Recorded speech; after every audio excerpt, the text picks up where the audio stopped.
Assalamualaikum warahmatullahi wabarakatuh.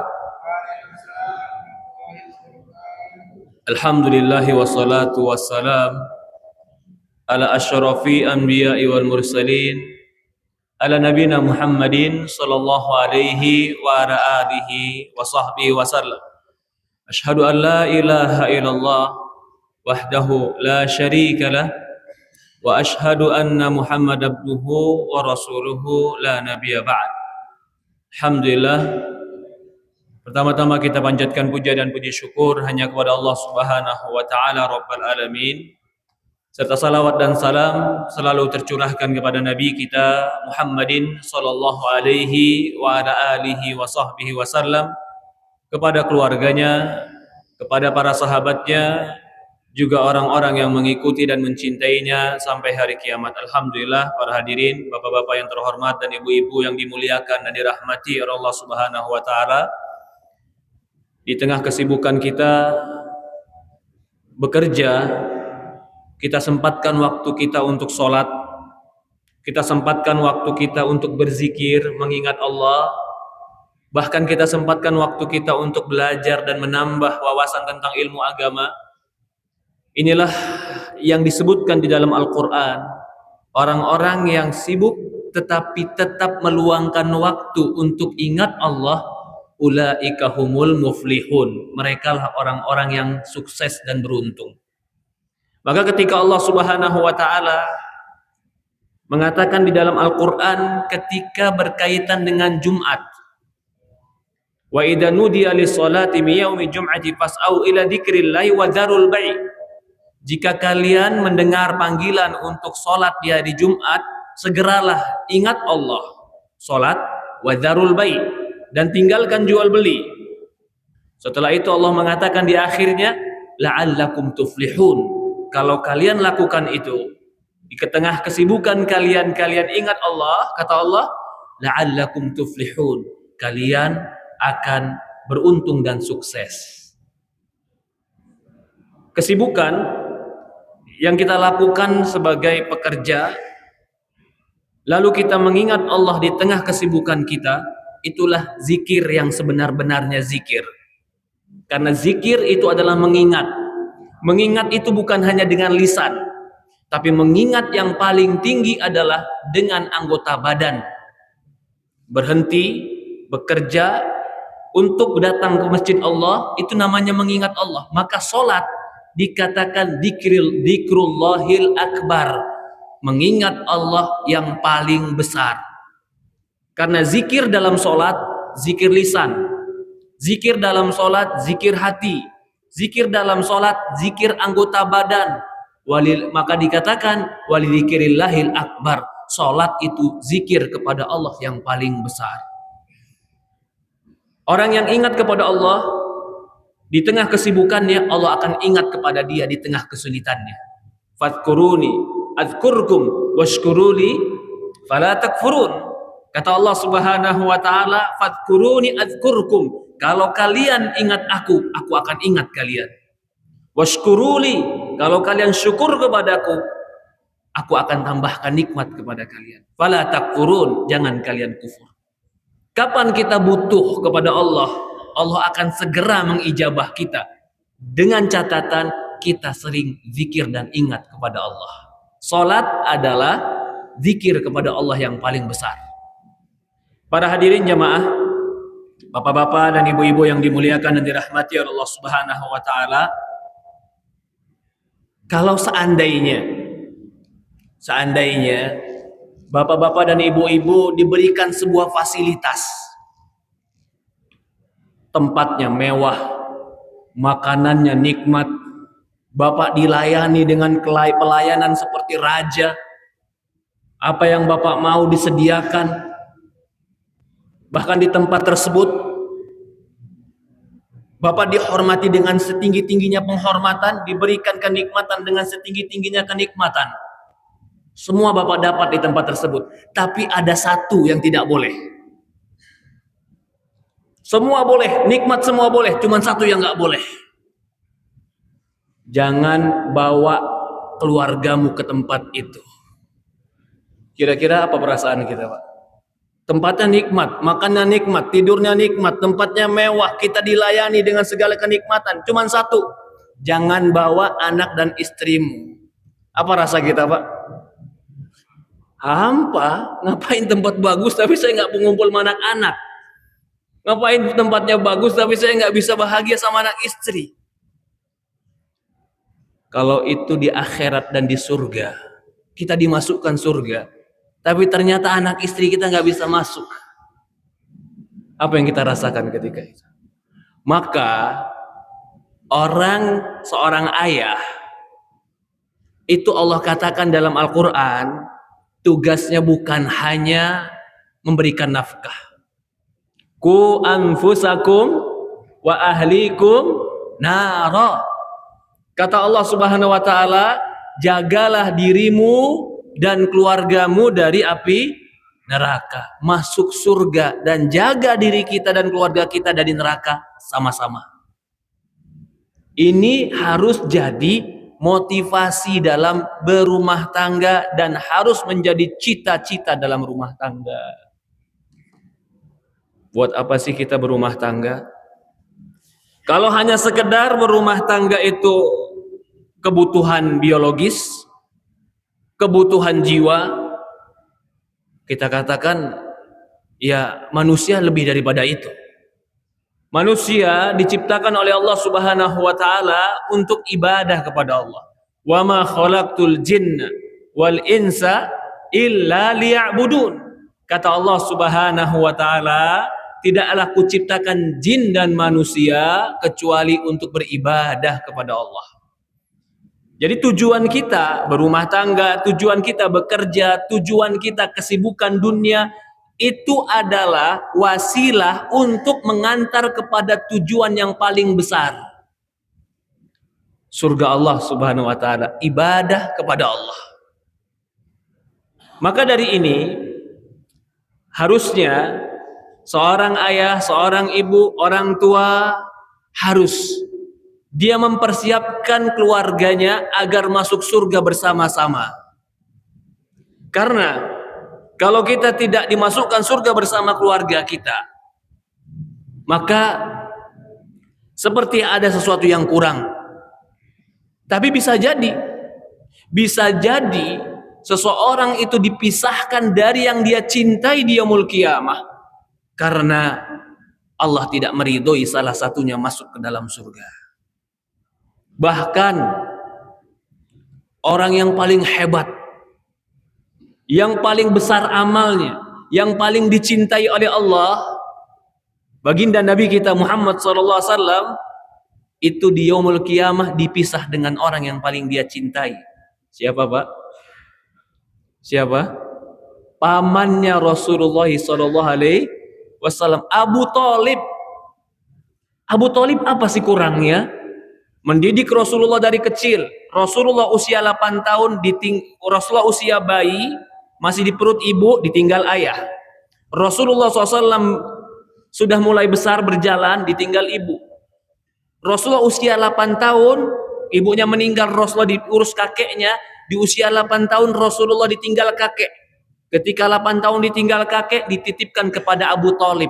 Abu Thalib bersama Rasulullah itu lebih daripada 40 tahun.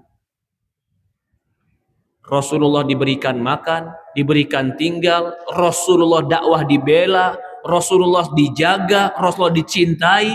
Bahkan tidak ada dari anak-anak Abu Thalib berani naik ke kasurnya Abu Thalib kecuali Rasulullah diizinkan naik ke kasur Abu Thalib. Rasulullah lebih dicintai oleh Abu Thalib, lebih dia daripada mencintai anak-anaknya. Tapi di akhir hayat Rasulullah SAW datang ke Abu Thalib. Ketika itu Abu Thalib sedang sakit yang mengantarkan kepada kematian. Di sekitaran Abu Thalib ada teman-temannya. Rasulullah berkata kepada pamannya, ya ammi, qul la ilaha illallah uhaju lakum indallahi. Wahai pamanku, ucapkan la ilaha illallah. Yang ucapan ini akan aku bela engkau nanti di hari kiamat. Pamannya ketika itu melirik kepada teman-teman yang sedang duduk di samping pamannya. Teman-temannya ini musyrik. Kata temannya, ya Abu Talib, atarghabu an millati Abdul Muttalib? Wahai Abu Talib, apakah kamu ingin meninggalkan agama nenek moyangmu, ayahmu Abdul Muttalib? Sehingga fa'aba an yaqula la ilaha illallah. Sampai Abu Talib, pamannya Rasulullah, tidak mau mengucapkan la ilaha illallah, dan dia meninggal dalam keadaan tidak beriman kepada Rasulullah SAW. Akhirnya dia dimasukkan ke dalam neraka. Maaf, Rasulullah SAW ketika itu sedih pamannya. Tapi sesuatu takdir Allah, Allah sudah tentukan yang tidak beriman kepada Allah tidak akan mungkin dimasukkan ke dalam surga. Akhirnya Abu Talib dispesialkan, dikhususkan, diberikan syafaat oleh Rasulullah. Apa itu syafaatnya? Cuman diringankan di neraka, tapi tidak bisa dimasukkan ke surga. Karena orang yang tidak beriman kepada Allah sudah tertulis dan tidak bisa terubah, dia tidak akan pernah masuk surga. Maka Rasulullah mengatakan, aku berikan syafaat pamanku sehingga dia diringankan di neraka. Apa itu yang teringan? Dia digunakan dan diberikan sendal dan terompah. Sendal itu dari api.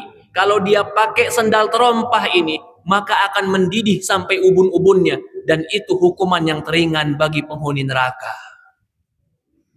Yang kita ingin ambil garis, Rasulullah orang yang paling dekat dengan Allah, yang paling dicintai oleh Allah, dan dia pun paling patuh kepada Allah.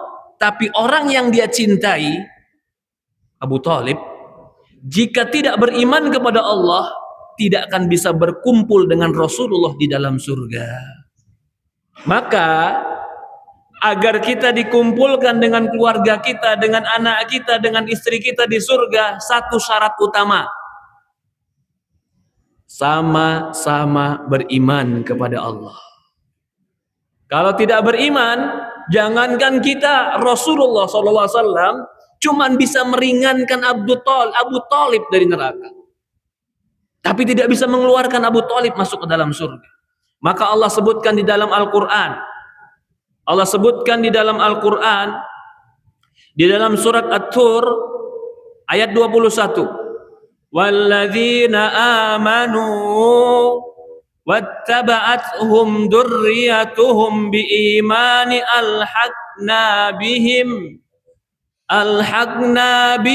dzurriyyatahum wa ma alatnahum min amalihim min syai' kullu mri'in bima kasaba rahin. Kata Allah, surat At-Tur ayat 21, adapun orang-orang yang beriman dan anak cucu mereka, keluarga mereka mengikuti mereka beriman, alhaqna bihim dzurriyyatahum, kami kumpulkan mereka dengan anak dan keluarga mereka. Apa syaratnya, Pak? Iman.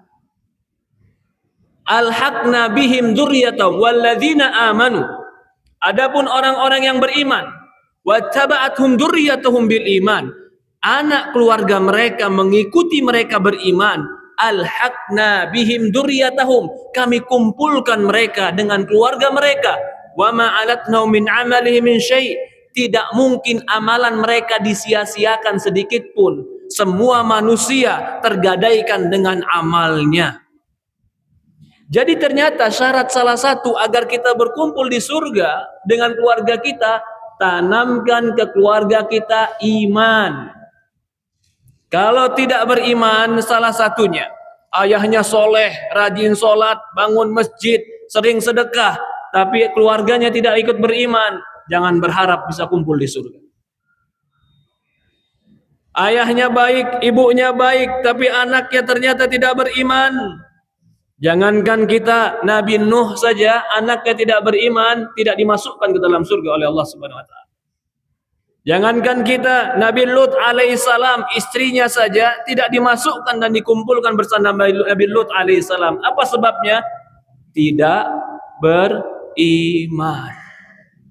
Maka dari ini, modal kita agar berkumpul dengan keluarga kita, tumbuhkan di dalam rumah tangga kita nilai-nilai keimanan.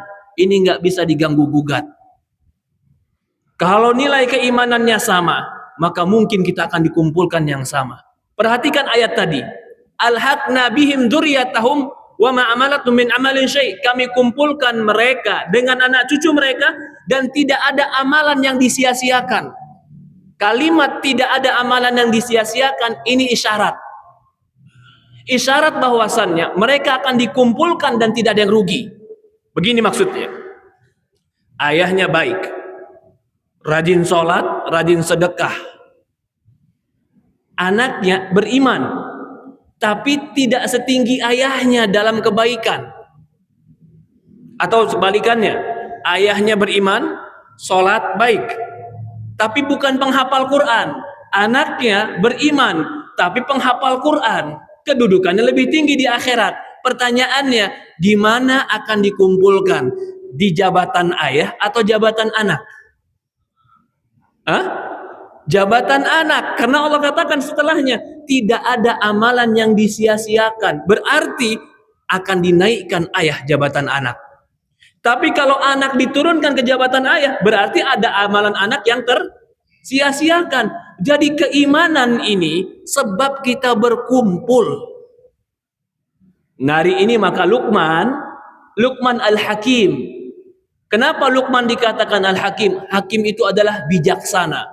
Karena Luqman ketika mengajari anaknya, itu penuh dengan kebijaksanaan. Di dalam surat Luqman dikatakan, ternyata Luqman ketika mengajari anaknya, sebelum mengajari dia adab, jangan sombong, jangan angkuh, wala tamshi fil ardi maraha, jangan kau berjalan di muka bumi dengan keangkuhan. Sebelum dia ajarkan itu semua kepada anaknya, Luqman berkata kepada anaknya, ya bunayya la tusyrik billah, inna syirka la zulmun azim.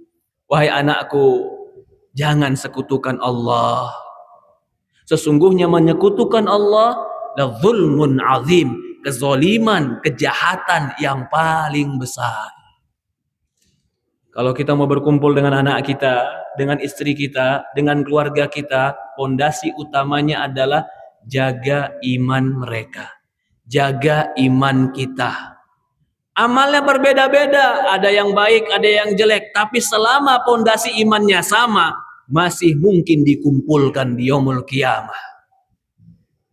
Tapi kalau imannya udah beda, keyakinan sudah beda, jangan berharap dikumpulkan walaupun ayahnya hebat dalam beramal. Sebagaimana Rasulullah hebat, tapi pamannya tetap nggak bisa dikumpulkan bersama baginda Rasulullah SAW. Bukan Allah tidak memuliakan Rasulullah, tapi Allah sudah memutuskan sebuah keputusan yang tidak beriman, diharamkan bagi dia surga. Dan keputusan itu tidak bisa dirubah. Walaupun baginda Rasulullah SAW memintanya, tidak mungkin Rasulullah meminta sesuatu yang telah diputuskan oleh Allah Subhanahu Wa Taala. Dari ini pula, maka menjaga keimanan di dalam rumah tangga, ajari keimanan dalam rumah tangga, pondasi dasar harus. Allah berfirman dalam ayat Quran yang lain, fa amma man utiya kitabahu biyaminih fasawfa yuhasabu hisaban yasira wa yanqalibu ila ahlihi masrura wa amma man utiya kitabahu wara'a dhahri fasawfa yad'u thubura wa yasla sa'ira innahu kana fi ahlihi masrura. Ada dua golongan. Siapa golongan pertama? Fa amma man utiya kitabahu biyamini. Orang yang dikasih Alkitabnya nanti dengan tangan kanan. Nanti di yaumul qiyamah catatan kita akan kita terima, Pak.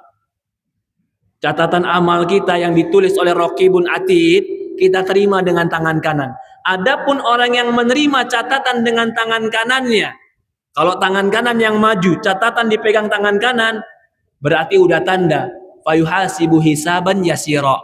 Nggak banyak yang ditanya, catatannya bagus, rapotnya bagus. Udah dapat catatan bagus, apa kata Allah? Fayanqalibu ila ahlihi masrura. dia diizinkan kembali kepada keluarganya, bersukaria dan bahagia. Kapan itu? Kalau catatan tangan kanannya di wa amma man utiya kitabahu wara'a dhahri. Adapun orang yang kedua yang diberikan catatan tangan, catatannya dari sebelah punggungnya. Dia ngambil catatan dari punggung, Pak.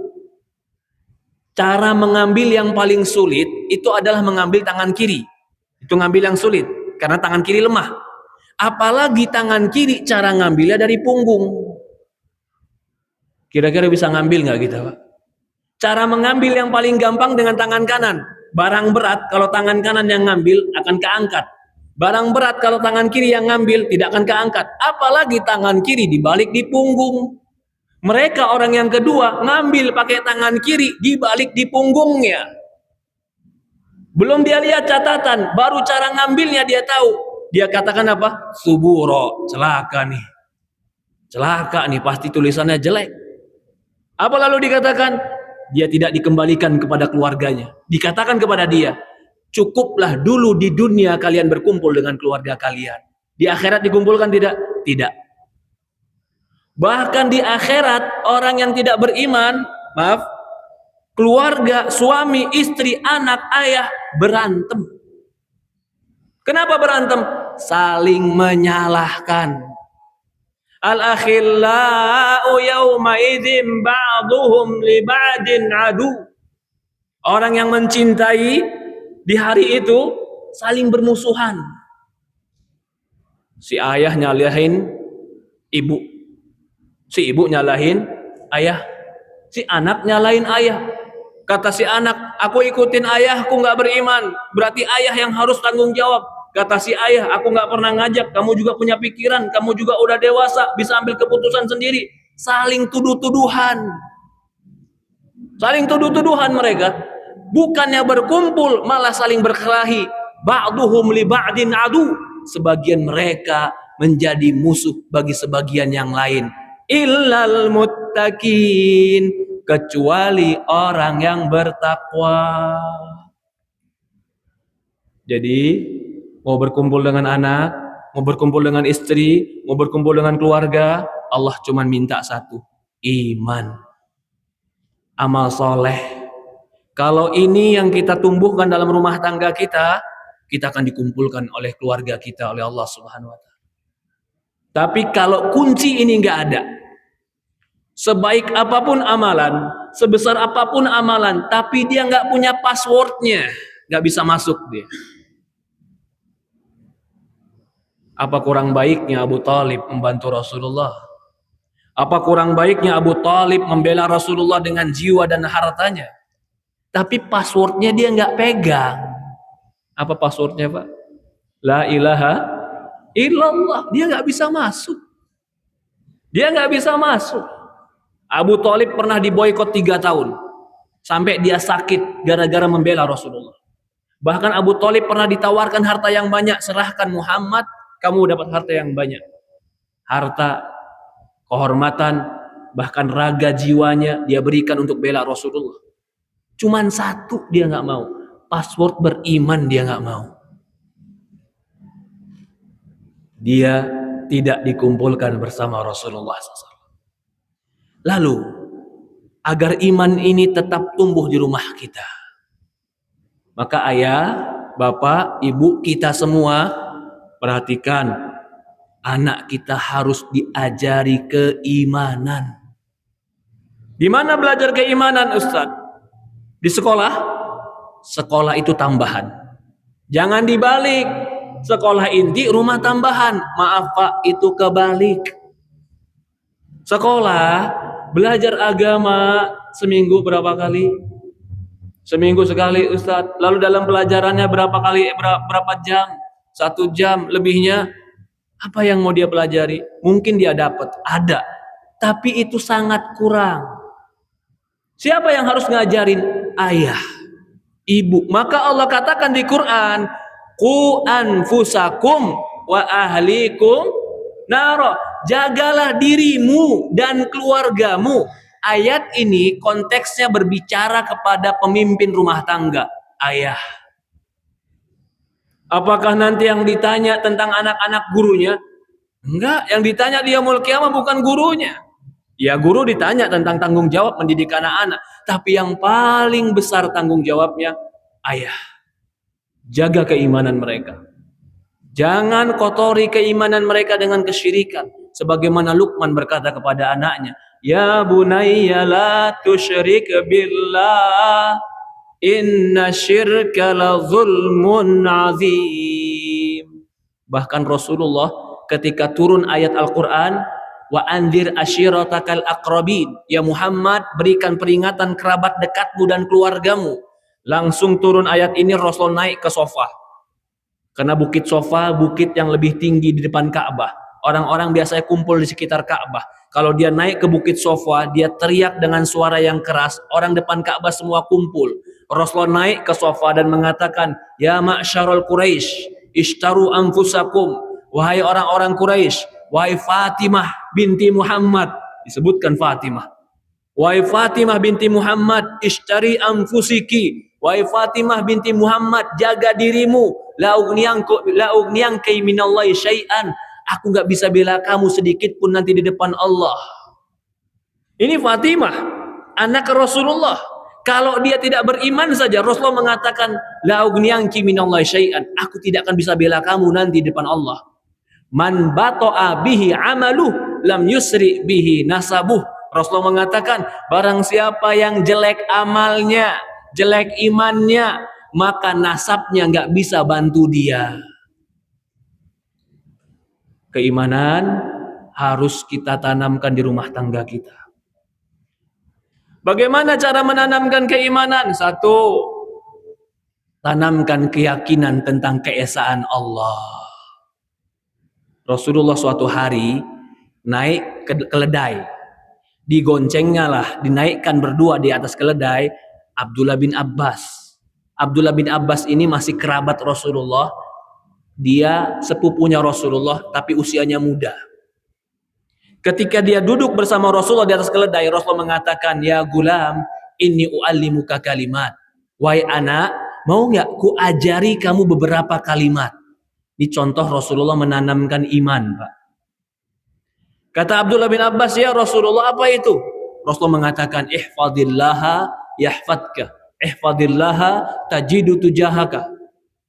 Jagalah Allah, Allah akan jaga kamu. Jagalah Allah, engkau akan dapatkan Allah di hadapanmu. Kalau kau minta, mintalah kepada Allah.